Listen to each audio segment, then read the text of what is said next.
شمبابا وبرونا وروخذ قدش العالمين آمين. قالت مكرستا دبهرة من مدنخا قرياتي ومن البانوتا من كتاوة قديشة ومن بوشاقي وتشعيات تآوهات قديشة تعيت مدنخا وكل ملباني تعيتات شليخاية تي ولاية.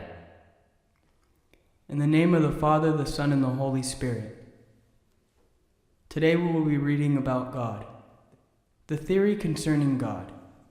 St. Paul, the heavenly apostle, the treasury of the Holy Spirit, and the spiritual philosopher, has through the Spirit laid an awe-inspiring foundation for theology, by his saying that men should seek God and feel after him and find him out of his creation. The artist is known by his art, and the maker through all things he made.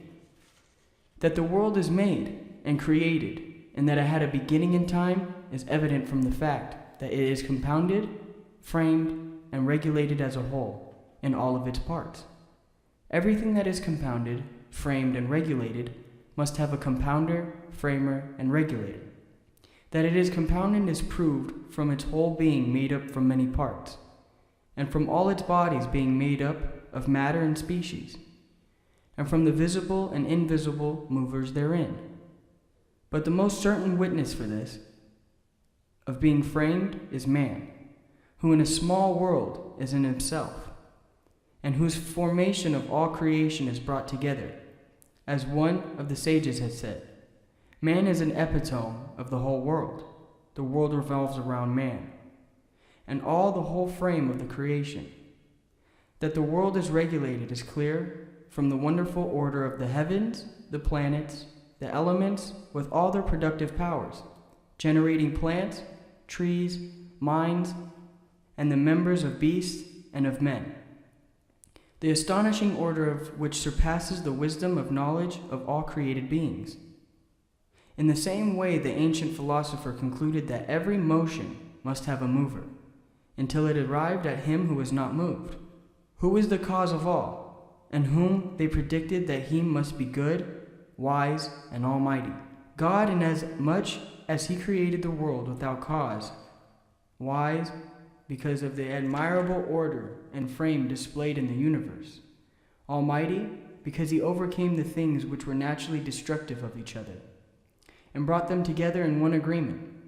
Further, this world is made of a quality and quantity, as which the mind can inquire. This world is made up of quality and quantity, as respect its bodies and spirits, and of different dimensions and extensions, of which the mind can inquire, which they were not less or more, higher or lower than they are. And when it would know a cause for appropriate designs, resemblance, and dimensions of all and of others, for their extensions of continuance are they. It can find no other than the will of intelligence of the Creator, who created and disposed them after his own will, and as he know and also knew it would best and most fit. It is a necessity for the artist to exist before he creates his art, in order that it may be proved of him that he is really the maker of which does not exist before, and that he made it. This truth, then being confirmed, it all follows that the world is made, and had a beginning in time, and is not external. It also follows that the Maker, who is good, wise, eternal, strong, and possessed of all will,